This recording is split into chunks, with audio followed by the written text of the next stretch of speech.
Welcome back. You are listening to Inner Journey with Greg Friedman on KX 93.5 FM community supported radio in Laguna Beach and broadcast throughout the world. You know, I've heard a lot of people, especially as of late, talking about healers. I'm going to this healer because he's going to fix me, or she's going to fix me, or I'm going to go to this guru and they're going to make it all better for me, or this medicine man is going to cure me. Here's what I'm going to tell you, and it ain't going to be very popular. That's all a bunch of hooey. There is no healer, there is no medicine man, there is no guru that's going to heal you. If they are telling you that, you are talking to their egos. If instead they are willing to work with you to help you find your own strength, your own power, your own magic, your own abilities to not only heal whatever ailment is bugging you, but more importantly, and this is the thing most people that call themselves healers don't really get, you could fix the cancer. You could fix the arm or the head or whatever part of your body is ailing you. But if you're not addressing the impetus, if you're not addressing what the cause of this is, you are missing out. Because all these things are, and people are going to freak out when they hear this, when you get sick, when you have something that is difficult or hard going on, it's an opportunity. Yeah, I said it's an opportunity. It doesn't mean that when something wonderful is going on or something fabulous or you're feeling fantastic physically, it's not also an opportunity. It is. It's absolutely. But you need to know this. When your body is showing up or flaring up or messing up somehow in some way, it's an opportunity for you to look at something that's going on with you energetically that is an obstacle between you and your own peace. You and your own love for yourself and then therefore for the world. You and your own experience of life. How are you going to experience your life? Are you going to be responsible? And it's a scary word to a lot of people. Are you going to be responsible enough to take care of you, to love you, to embrace you, to have the courage to look to see that you, in fact, are the one with the magic. You are the powerful one. And all other people are going to do is hold up a mirror, hold up a reflection, and then you get the choice of how to address you. And the decision of how to address you also helps color how you view the entire world around you. And you can make it a choice because it's always a choice. Do you choose love or do you choose anything else? Because those are the only two choices. And we'll be back with more of your email questions, more Inner Journey, and Brian D. right after this. That was perfect. They're beautiful, beautiful. Thank you. I mean, that's what we ought to talk about. All that. This is what I do, man. I mean, this is really my whole life. Yeah. Here, I'll give you one that'll just give you a cookie that you'll be like a dog with a bone with. Uh-oh. I just got back from teaching at a conference in India.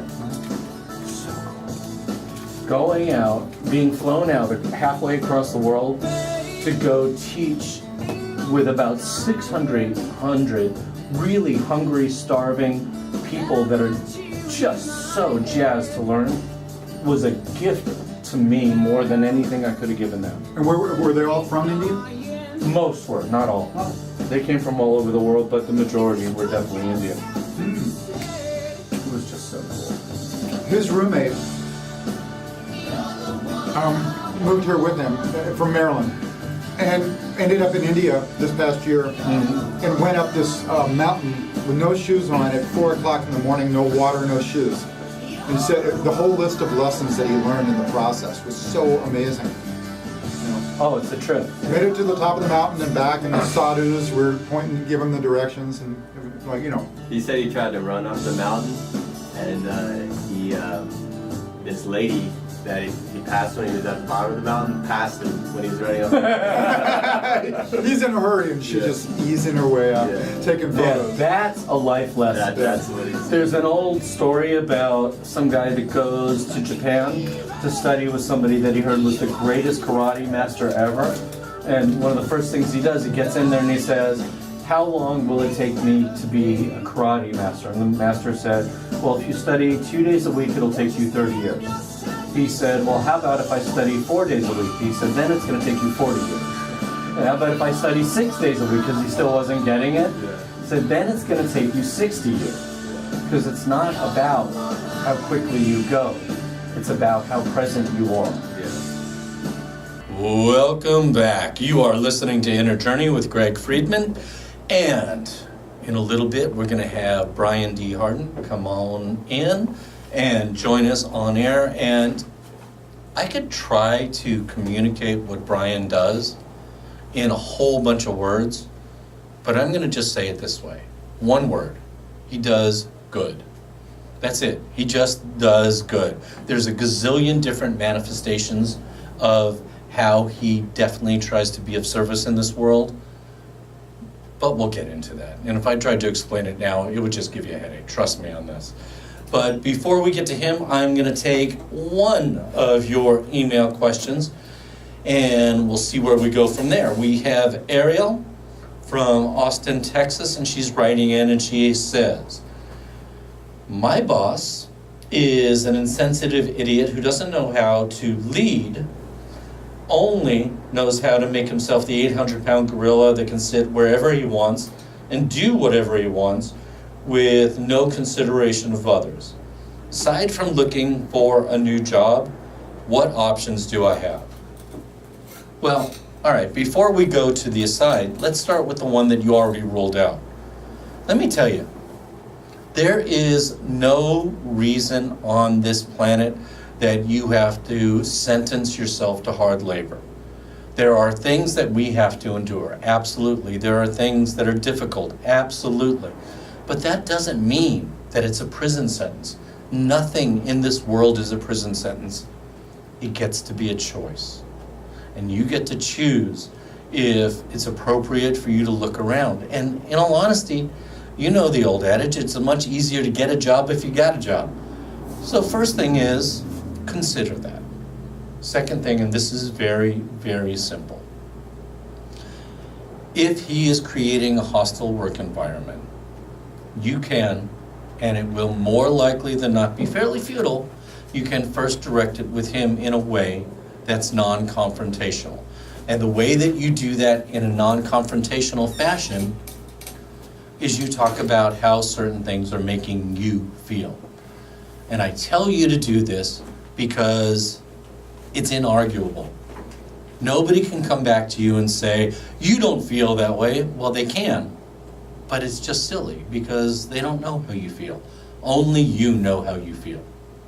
Now, as I said, odds are it's going to fall on deaf ears. The next thing is, you may want to go up the ladder and go, "Hey, you know what? Here's what's going on. Here is what my work environment feels like to me as a result. And is there anything that we can do together? Can I do anything on my part? And can we work as a team to resolve this?" It may work, but you got to understand this. Most people may be willing to do things slightly differently at different times, but most people aren't going to change to any dramatic fashion. They will be who they are. If they grow, if they change, if they shift, don't expect it. Just appreciate it, and don't have an expectation that it's going to be that way tomorrow as well, because you just don't know. All you do know is what you have in this moment, and you get to choose how to dance with it. Ariel, hopefully that helped. We are going to be back with Brian and more Inner Journey with Greg Friedman right after a little Crosby, Stills, Nash & Young. Welcome back. You heard what the man said. You are listening to Inner Journey with Greg Friedman on KX 93.5 FM, community-supported radio in Laguna Beach, California. And You know, Brian has been on the show, but it has been way too long since you've been around. Brian David Hardin is, and understand every single word that I'm going to say has meaning. And it really does reflect who Brian is. He is a conscious creator. He's an activist, he's a writer, he's a music producer, he's a filmmaker, and he truly does have an insatiable appetite for creation and to be of service to the world. And I always find that a beautiful thing. And I've tried to keep up with Brian before, and he's blown my doors off. The man has more energy than most 12 people combined. Brian, welcome to Inner Journey. Well, thank you. It's good to be back. This feels like home. It feels really good here. You are always welcome, and you always bring such a great, sweet energy to the joint. So thanks for that. All right. Thank you. All right, so let's get to the first question. Y'all can practically recite it with me out there. Y'all. We have had medicine men and shaman and authors and artists and people of service of pretty much every different walk of life that you can imagine. To a person, there was a catalyst or a series of catalysts that really thrust them on their path. Now, I know you well enough to know that I know that's true of you, but will you share with the class? Oh, yeah. Well, at the time, there wasn't a term for near-death experience. There wasn't a term for that. You ain't that old. I'm 55 now.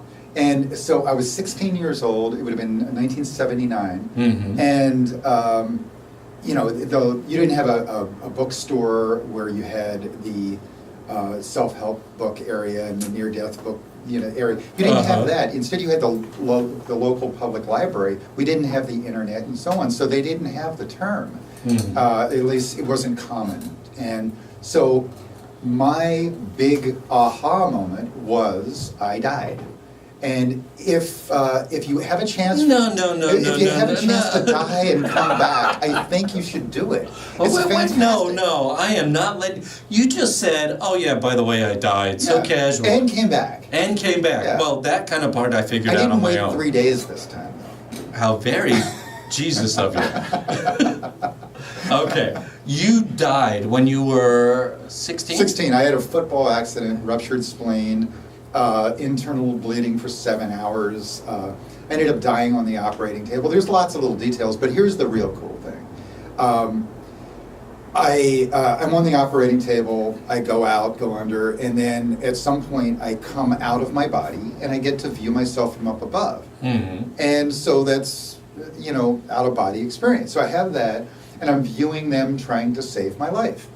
And at some point I go beyond that, away from that, and I start reviewing my life. Now, at the age of 16 and having nice parents and a great, Mayberry kind of neighborhood and safe, everything was rosy.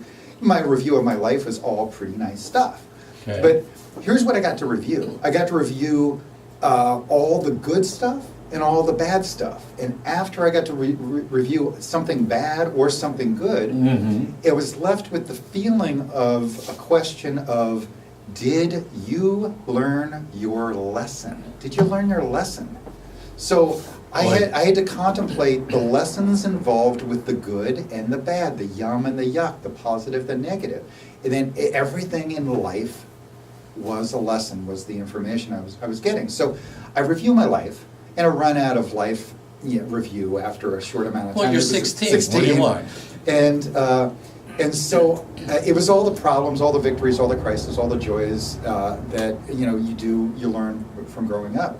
And so I finally got to this spot where it was just black, and I could see way off in the distance a little white light. And I went towards the white light. Mm-hmm. And I get to this space that it wasn't like the pearly gates and there's a bearded white guy that looks like Santa Claus waiting for me. Come in! Instead, it was just literally white energy. I was surrounded by white energy, and it wasn't like there was a floor and a table and whatever. It was just whiteness. And it was the energy of love, kindness, security.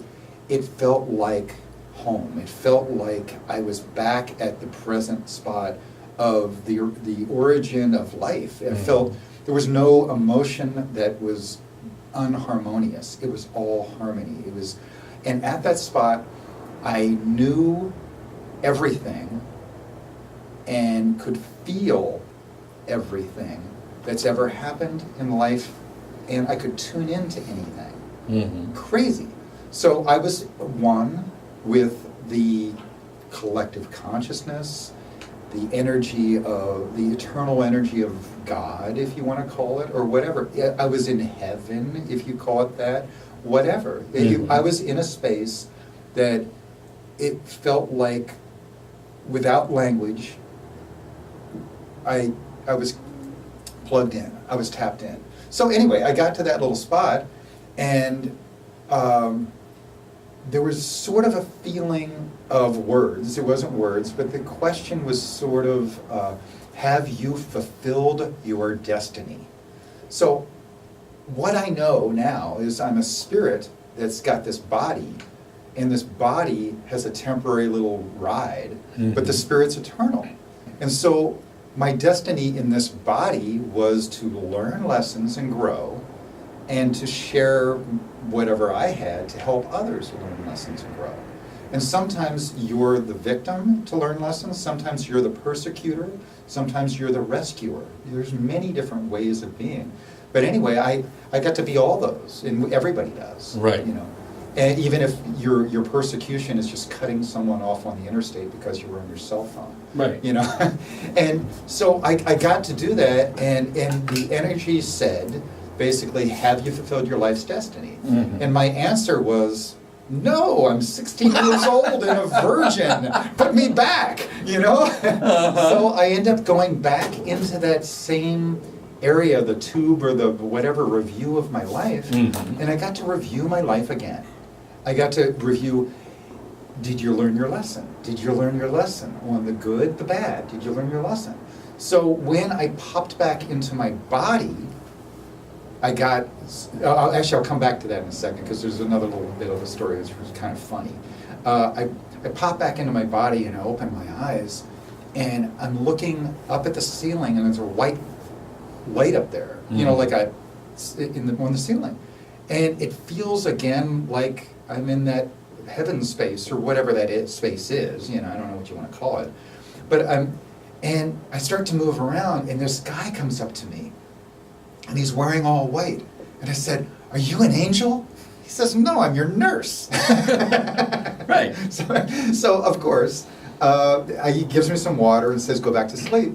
I wake up the next day, and 3 nurses and the doctor all came in separately, individually, and all 4 of them said, "You must have had a lot to live for, because we tried to revive you, and you wouldn't come back, and when we gave up on you, you popped back into your body." Cool. I remember that.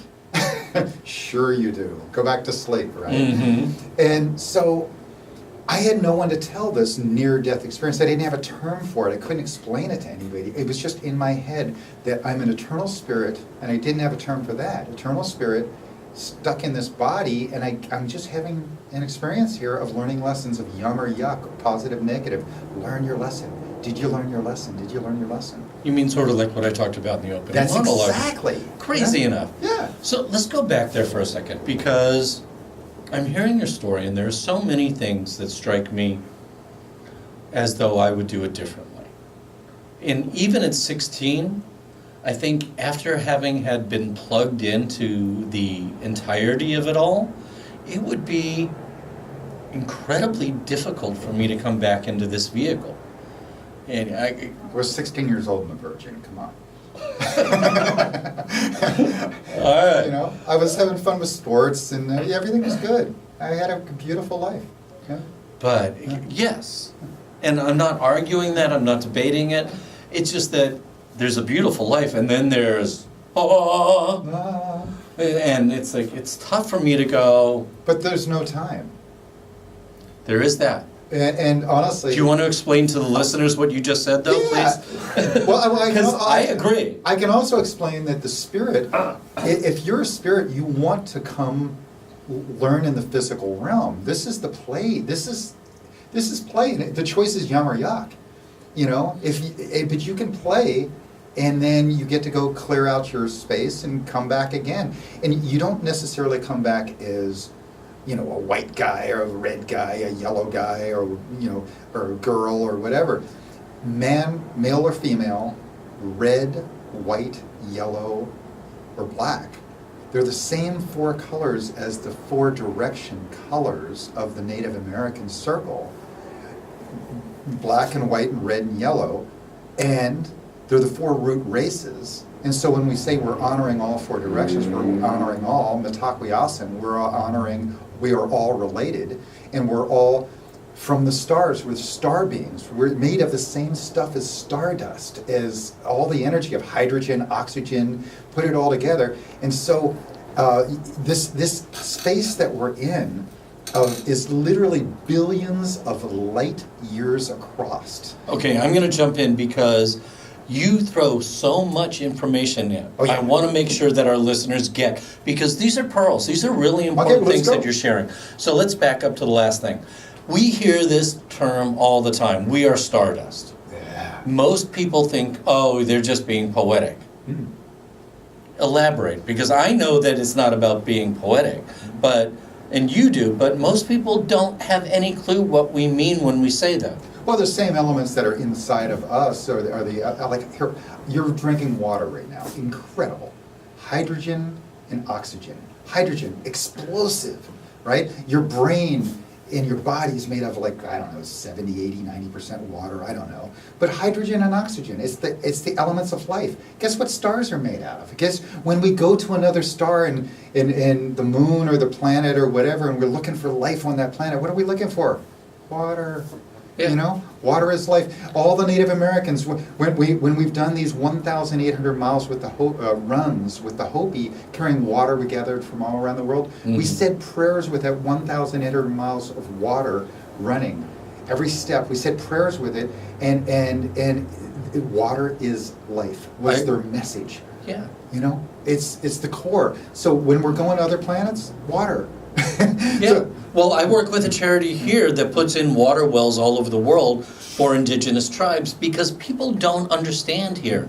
It's women and children have to walk sometimes 20 miles or more each way to get what often is just a rag full of muddy water.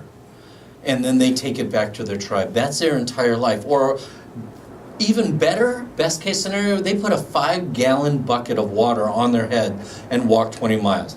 If you've ever tried to walk 20 steps with a 5-gallon bucket of water, you'd understand how vital this is. Why somebody is willing to put themselves through all of that says something about the necessity as a part of our being that water holds. almost definitely. And of course, our planet's made of water, you know. There's that. Yeah, but it's undrinkable yet, Mm. you know. And we totally disrespect the water. Yeah, like fracking, come on, that's a fantastic idea. You know, we'll put unknown chemicals in the ground, and you know, what are they going to do to the water supply? Well, who cares? I'm making money. Well, I've been very blessed because I get to go out to North Dakota and do ceremony. Yeah. And they have screwed up our water supplies so badly out there. Uranium. So Coal. many, uranium, coal, and now the pipeline. Yeah, fantastic. I mean, and so what was their answer? They're going to take all of our really good, healthy, fresh well water that we have there, and they're going to pipe in water that's got all this gook in it. It then has to deal with the pipes. And then on top of it, what was once free, they're now going to charge us for. Mm-hmm. It's insane. All right, so Stardust. Stardust. You re- we forgot about time. We never forget about time. There's always time for time. Go ahead. Well, just that you know, as a spirit, if you look at physics, not even spirituality, but physics, they say energy can neither be created nor destroyed, only change form. Mm-hmm. Wow. One of my favorite Einstein quotes. Yeah, and so we're energy changing form, but and at some point we realized that the that all this energy shifting, like the lights that we have on in here, might have come from oil or gas Oh, yeah. or whatever else, and then it turns to electricity, then it turns to light for us in someone, but everything changes form. So our spiritual energy is the same thing. And we get to go cleanse and then come back as a new frequency. Mhm. And so my belief, my feeling, my knowing is that we are not a body that actually has a spirit. We're a spirit that has a temporary body. We're the eternal spirit. We're that eternal energy. Yeah. You know? The way I liken it to is we're drivers, the spirit is the driver, and the body's just a vehicle, it's just a car. Well, when you're done with the car or it's had too many problems, what do? You trade it in for a different one, and there's usually some kind of gap when you've lost the one before you get the other. And it's essentially the same thing with humans. And there's no chance that I would want to live forever, literally, because this Oh, body. God, no. I mean, there's one. I don't want a worn out one. Give me the new Wait, car. okay, so it's not that you mind being in a Yeah, body give me the forever. new body. You just want to keep trading in for newer Yeah, models. yeah. Give me the newer model, the one that can jump higher. All right, and then there was something you talked about earlier, which was about lessons. Yeah. And you were talking about being the victim and being the perpetrator. Oh, well, there's actually, there's sort of a victim triangle. There's a victim, there's the persecutor, and then there's a rescuer. And there's a little triangle there. Yeah, yeah. And quite often I've spent a lot of my life being the rescuer and a little bit of my life being the victim. Mhm. And I try less to be the persecutor, but I'm sure I do that too. I'm sure on the way here we cut some people off on the interstate and they were screaming at us for no particular reason, but we might have made them late for their meeting, I don't know. Look, I could tell you, and anybody that knows me knows I ain't no angel. But, I do my best, and it doesn't mean that I am ideal. It means that I'm perfect in the process. And that I will screw up, and I will yell, and I will scream, and I will at sometimes be the persecutor. Absolutely. But I'm learning that I only do that because I'm touching on a part of myself that's not healed, that's not whole, that needs some kind of attention and energy. I have a question for you then. Have you He's had been any- dying to do this all night, just so you have know. you had any breakdowns and breakthroughs that have happened to you lately that you thought you've done this before and you came back around to it? I've learned compassion. I know that one. And then here it is, 22 years later, and you're like, oh shit, compassion is hitting me again in the face. So do you have anything that's been hitting you lately? Big lessons? Well, I'm going to tell you this, because what you're talking about is one of those things that I teach on a regular basis. I tell people over and over, don't think that you could put a check mark by this, put it in a box, put a bow on that box, put it in the back of the closet, because if you do that, it is sure to fall off that shelf in the closet and bonk you in the head. Instead, I want you to look at this lesson as a spring. Picture a coil that's got an ascending route. Now, take a marker and put a line all the way down that spring. Well, what's going to happen is you're dealing with this issue at this elevation in that coil. And then you're going to go around and it's going to knock you in the face again. It's going to come up in your life a different way. Because all of us, every single one of us, have certain core issues that we're here to work on. Other things that we will work on as well. But we have primary considerations. And those things will consistently be in our lives. And we will see them. The advantage is this. If you're going on a hike with me, Brian and I, we're going on a hike. We're at the bottom of a hill. Well, what do we see? We see rocks, boulders, shrubs, and we see the bottom of the tree. And then if we look straight up, we may be able to see some light through the tree. We go to a higher elevation. We have a greater vista. So we have greater information with which to make a choice. Then we go even higher, and it's even greater. And that's what we do in life. As we go through life, it's not that we're ever done with things. What we are is changing our perspective as we elevate. That's it. No more, no less. I agree. Wow. Now, So you didn't Get back answer to the your question. tr- No, but you didn't answer the question. have I had one of those? Were there any big aha moments for you lately? Wow. Any You big, know, it's I'll sort of tell like you. the breakdown is the breakthrough. You know. Have you had any of those? Well, we all do a bunch of side jobs, including, what we do because of love, because to be of service, and just to be on this planet. And recently I had to, it goes along with that question that Ariel from Austin was asked. I had to go work at a place temporarily to supplement some income to pay some extra bills that I didn't foresee. And my boss was the biggest insecure, subjugating twit that I've ever run into. And I looked at him and I went, oh, baby, you have so many lessons for me. And then, as I'm going through, I'm learning and I'm learning and I'm learning. And then, when I left the job, what I said to Ariel was my biggest aha, my biggest moment of learning. And it was just this. Hey, guess what? If it doesn't feel comfortable, if it hurts, you don't have to do it. There is no obligation. It doesn't make you tougher or stronger or better to endure. Because I got news for you, enduring for me is one of my superpowers. By extension, that means it's also one of my greatest issues to deal with in life. Because a person that can endure also knows how to do without. And in order to have, even yourself, you have to learn that you don't have to endure. You do things when they're difficult because they're difficult, but you don't just persevere for the sake of persevering.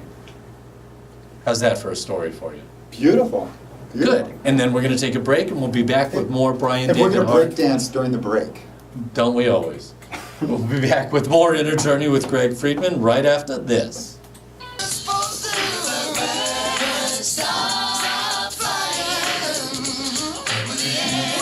Thicker than water. If you love me, why am I dying? Yeah. Hey guys, welcome back. You are listening to Inner Journey with Greg Friedman on KX 93.5 FM Community Supported Radio in Laguna Beach, California. This evening, we are hanging out with Brian David Hardin, and it's a good show when by the time we look up, it's already blown through the first hour. And we have done that. Brian, if people want to find out more about you, projects that you're doing, any kind of ways that you're a service that they may be able to contribute, how would they go about doing this? So I have two different websites. One is Brian D as in David, Brian D as in David, and then Hardin, BrianDHardin.com.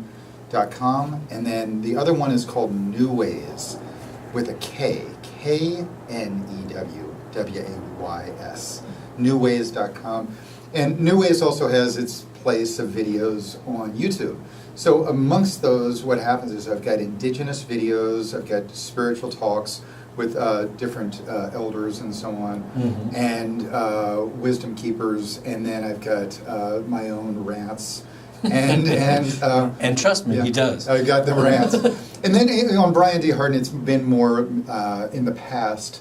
It's changing more to a little bit of talking, and I want to write more and give away free PDFs to people. Like, for instance, tonight when we're through, I'll make a PDF and share it with everybody that signs up to either one of those websites. I'll share the PDF as with the video link of this, so that they can review this and review a little PDF to understand a little bit of the information that we've shared, both you and I.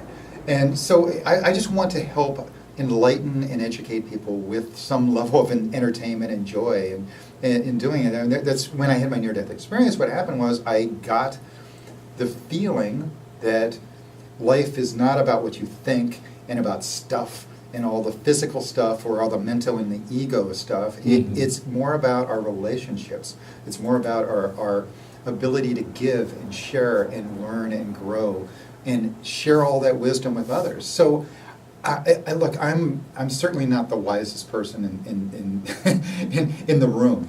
That ain't true. But you know, honestly, I desire. Everybody's got a different angle on things, and you know, if I just made polka music that was happy polka music, I might be making a handful of people in this world happy with my happy polka music. So I'm doing my own version of happy sharing, and if you dig it, then I hope I hope I can be of service. You know, I just want to help. That works. Yeah. All right, we are here with Brian D. Hardin, and that's his website as well, briandhardin.com, and also New Ways, KNEW, ways.com. And you are listening to Inner Journey with Greg Friedman, and I did not choose this next song, Brian did. Oh, it was a joke. Oh no, God. It was a joke. Oh my God, we're just playing the God of the Buddha. Welcome back. You are listening to Inner Journey with Greg Friedman on KX 93.5 FM community supported radio in Laguna Beach and broadcast throughout the world. We are here this evening with Brian D. Hardin. Brian, you know, I introduced you in the last hour. I talked about you in all kinds of different ways. My mom would be proud. Would she? This is what I live for, to make both of our moms proud. Tell me in your own words, what is it why are you here? What do you do? Wow. What, you wanted to jump in with something light? Yeah, let's go for it. All right. You know, honestly, the evolution of consciousness.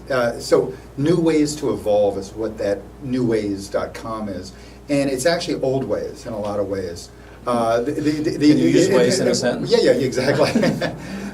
but so when we return to our heart, as opposed to our mind and ego, when we return to our heart, when we live in tune with nature, not what's normal. Normal's the head and the mind and the ego. That's the controller thing of like you are what you think. Well, the heart is more like we are what we feel. The mind in the ego is about me, and we're in this capitalistic society of me. Instead of the capitalistic society, what this new evolution is that heartfelt, that feminine, the we. So instead of only doing what's good for me and it's just business, you know, nothing, you know, no hard feelings. Instead, it's it's knowing what's right for the sustainability of this planet, of our race and so on. We are the cancer on this planet. We're it's an insane quantity of animals, species that are dying every day. Please look it up. It's something insane, like 150 species are dying every day. And when you say dying, you're not just going, hey, off this the animal. planet. Right, they are going extinct. Yeah, and so you know, how long can we go that way? Or is there anything sustainable about that?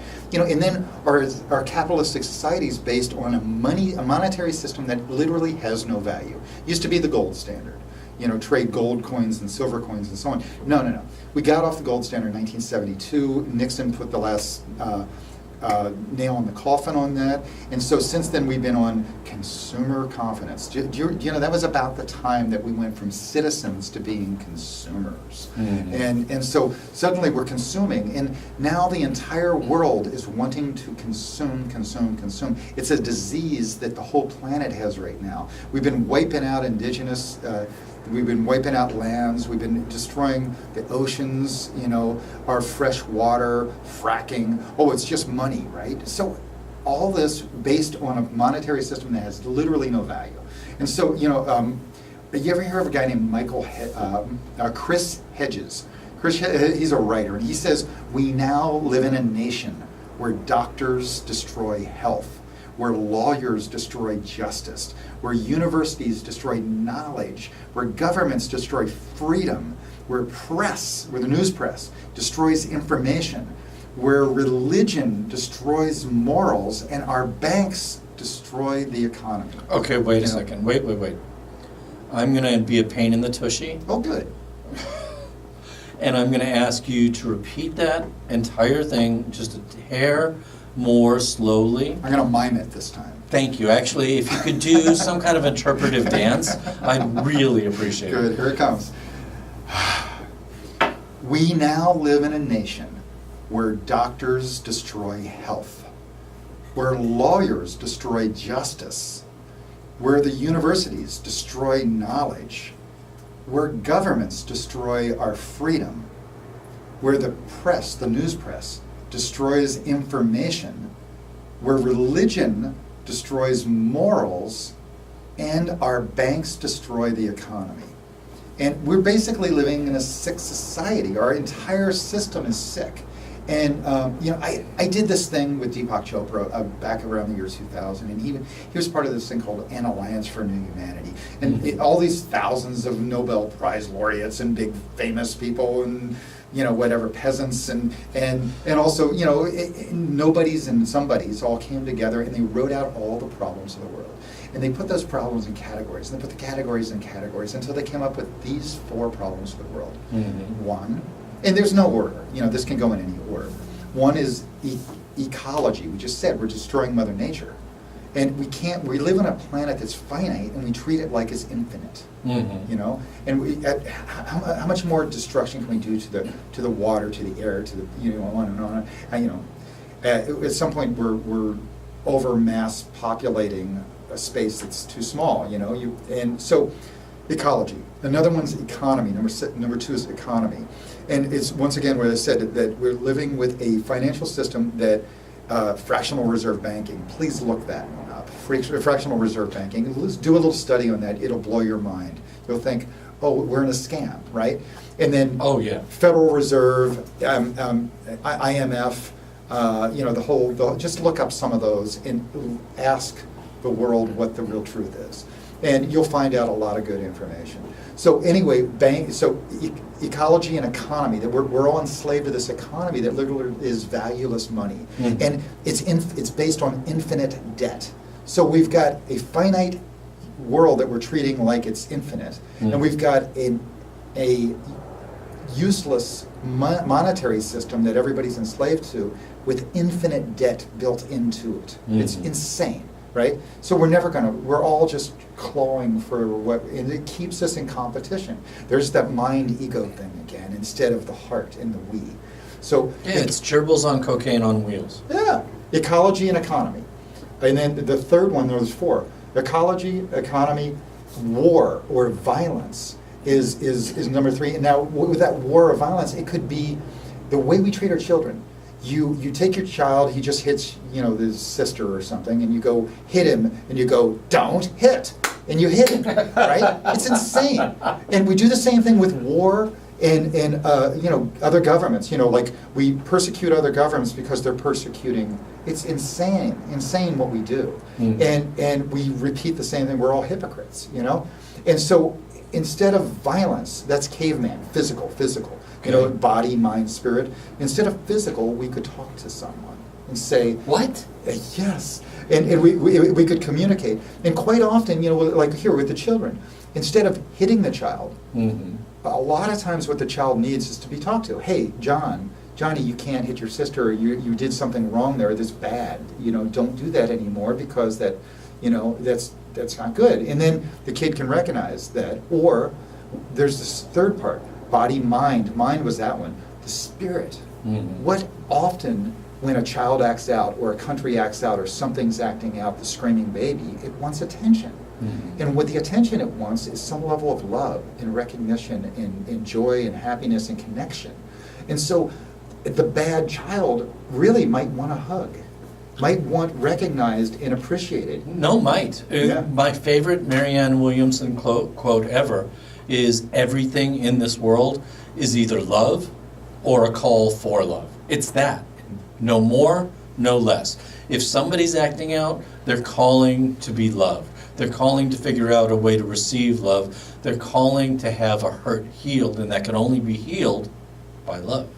I agree. Yeah. Which, that's incredible information that she's got. So if you don't know who Marianne Williamson is, please study her because she has brilliant information.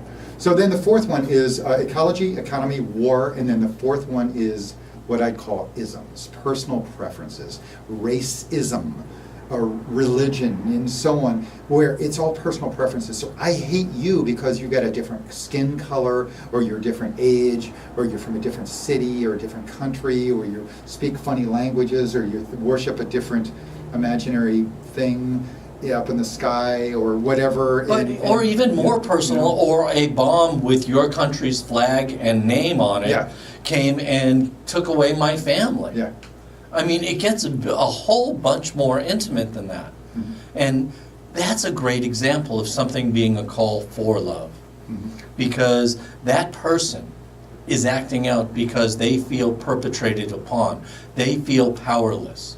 And in order for them to feel powerful, they are under the misguided information that they need to go out and do what was done to them to others. Oh yeah. If you hate yourself, if you don't really, really, really love yourself, you're going to do unto me before I do unto you, you know. But when you start to see yourself in the eyes of everyone, you realize that there's no one to hurt. But me hurting you is me hurting me. And, you know, turn the other cheek, love one another, you know. These are common messages that are universal, you know. When we talked about Mitakuye-oyasin, we are all related. Yeah, we're going to come back to that Yeah. because there's also another, but I want to go back to what you just said. I got to tell you, when we, each of us, and I'll tell you from my own personal experience, wake up to when I'm hurting somebody else, how much I'm actually hurting myself, is both a glorious and hideous day. Because from that point on, every time you do something, it doesn't mean you're going to stop doing things. It means that you actually feel the pain that you inflict upon others in yourself and of yourself. Because ultimately, we're not doing this to anybody else. We're doing this to ourselves. Lakota chief that I'm friends with and traveled with all over the world here, his name is Chief Phil Lane, Phil Lane Jr. And he says very simply, only hurt people hurt people. Right. Only wounded people wound people. And that are basically what many spiritual leaders say is world peace through self-peace.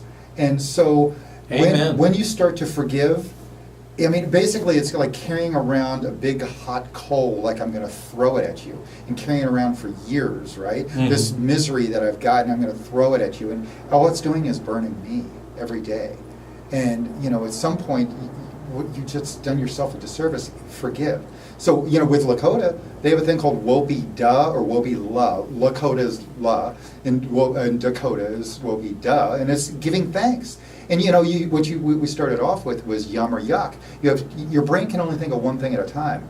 And so when you're giving thanks, you're thinking of yum, of good, of positive, of thank you for all these great things happening. You can't think of the negative. So your frequency automatically goes up. You feel better.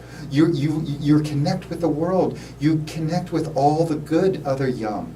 And it brings back, you know, they say for every action, physics again, for every action, there's an equal and opposite reaction. So when I'm thankful, guess what happens? When I'm hateful, guess what happens? When I'm angry, fearful, it's like you attract what you are, what you get, you know? So if you're getting a bunch of weird stuff, what are you putting out? What are you thinking of? So my morning ritual is like the little puppy. You know, the little dogs wake up and they're like, wow, it's another day. Well, fantastic. I try to do that. And if anybody knows Brian, he is not exaggerating. If there's anything that I would liken you to, it's a little puppy. It's amazing. Yeah, it's amazing the places I can scratch. Not going there. All right. So Wopila is really important. Wopila, yeah. Thanksgiving. Yeah. It's, you know, it's woohoo. It even sounds like what it is. And it's usually said with a fair amount of energy behind it, and it's gorgeous. Now, there's another term that I use a lot that you've mentioned a couple times, but I'd really like to explore a little bit further. Mitakuye-oyasin. Oh yeah, it's that we are all related. And when we're all, that's seeing yourself in the eyes of others. So, you know, what we just said a minute ago, which was once I see myself in your eyes, I can't hurt you. And then my whole family, there's only one race, there's the human race. Oh, wait. When I see myself in your eyes, Yeah. I can hurt you if... If you hate yourself. Exactly. Yeah. Yeah. Now... Yeah, you're right. It's like when I don't love myself, when I don't love myself, I do unto you before you do unto me, because I'm in fear. It's that yum, or like you said, love. See, letting go of fear is love. Mhm. And love is letting go of fear. And releasing that fear, that anxiety, that whatever you carry around with you, that hot coal that I'm going to throw at you because you did something to me, it's just burning me. Yeah, yours is a much more vivid example. I liken it to carrying around a bunch of stones in a rucksack. And all I'm doing is weighing myself down and burdening myself with all this that I'm carrying around. There's a Buddhist saying that says, holding on to anger is like drinking poison and expecting the other person to grow ill. Oh yeah, that's fantastic. Yeah, and that's exactly what we're talking about. So how do you cure hating people? How do you cure not forgiving people? You love yourself. You forgive yourself. No more, no less. So, I've heard this, and I used to think it was some just crazy hippie talk. This violently hippie talk, which was, the answer to every question is love. Well, that sounds like hippie talk until you start living it. And you start feeling it. So you know what we just talked about? The ego and the mind is in the head, and that's about me, me, me, me, me. Ooh, I love that you brought that back. And the heart is about we, right? So when we drop from the ego mind, that's about thinking, thinking, thinking. What's the heart do? It's feeling, it's intuition, it's love, right? And you can feel the connection. You can connect on a deeper level that is beyond words. It's like art. And so the evolution of consciousness is us getting out of the ego mind, consuming, it's just business, and whatever that old patterns are, and this new change. So this 2012 we went through, and blah, blah, blah, all these changes. The 500-year prophecy of Moctezuma was, we're going to hide this treasure for 500 years. Well, guess what? That was 1520. Guess what year it's coming up on? We're at 498 years right now. Guess what? 2 years from now, we're at the 500-year prophecy day. Yay! which means that what's being revealed right now is not a box of gold. The treasure is not a box of gold. The treasure is the culture. It's getting out of that, ending that darkness, those 500 years of darkness, of that ego mind thing, and getting into the heart, into the feminine, into the we, into the connection of all, and to where we're doing what's right for the sustainability of all. Now let's go back for a second, because I agree with almost everything that you just expressed. The thing that I am not sure that I agree with or not is when you denigrate the head. Because as far as I'm concerned, I hear that you're putting down the mind. But just the ego, me version. Okay, so you're talking about the shadow ego. Yeah. Okay. Yeah. And I don't mean to be nitpicky about this No, stuff, we but still to need me, the head. we need to be mind, body, spirit, and heart. Mindful. Yeah, we need to be in balance. Yeah. And what happens most often is we're like pendulums, and we tend to swing heavily from one end of the spectrum to the other. And the time is really important, is that we had a very maternal society for a time. Now we have had a paternal society for a time. And what I hear you saying, if I was going to express it my own way, is not that we're doing away with the mind, not that we're doing away with the body, that instead we're coming to a place where soon, as we work for it, as we progress into it, we are going to be a balance of mind, body, and spirit. Oh yeah, that's, when they say holy, it should be W-H-O-L-Y. Whole, all, whole, complete. They said Father, Son, and Holy Spirit in Christianity. Well, Father, where's that? Well, that's like the brain. Body is Jesus, right? The body. And then the Holy Spirit, where the hell is it? Well, the Spirit. Body, mind, spirit. Yeah, it's a triangle. The Trinity is the whole, the holiness. And you know, it goes in all religions that same way. It's that to be whole, there's a balance of all. So we're the eternal spirit, and most people never even connect to their spirit. They're just so in the rat race, so in their mind, in their ego, that they don't get to the feeling. And so the evolution of consciousness isn't think our way out of it, it's feel our way out of it. It's feel what's right. You know, they say with schooling, you know, you're taking a test, your first answer is usually the right answer. Well, That's here's the feeling. thing. I personally am so heart-centered Yeah. that I have to keep saying to myself, lead with your heart, but take your head along. Because I go down a road out of balance if I don't remember to do that. And it's really important. You know I'm having a blast if I'm fighting for times where we have to take a break. We have to take a short break. I know, it's horrid. But I would like you to introduce this next song. It's called 0 Hour. Yeah, this is Terry Hitt with Grace Gravity. Terry and I are boyfriend and girlfriend, and she is the singer. It should be called Terry Hitt and Grace Gravity, but it's called Grace Gravity. Grace and Gravity we got it from this incredible Catholic priest who spoke of aliens, and he was on Art Bell and some other things, named Father Charles Moore, and he said that grace and gravity are the same thing. Grace is the attraction of two objects, gravity is the attraction of two objects. So when you have grace in your life, you're attracting other objects.